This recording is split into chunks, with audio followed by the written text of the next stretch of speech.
electric field due to a charged disk of radius small r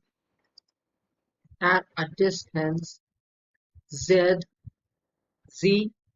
from the center of the disk is given by E equals to sigma, where sigma is the surface charge density of the disk over 2 epsilon naught times 1 minus z over z squared plus r squared whole square root. For the whole disk, we have z is equal to r, and small r is also equals to capital R, and let sigma is equals to sigma 1. So we have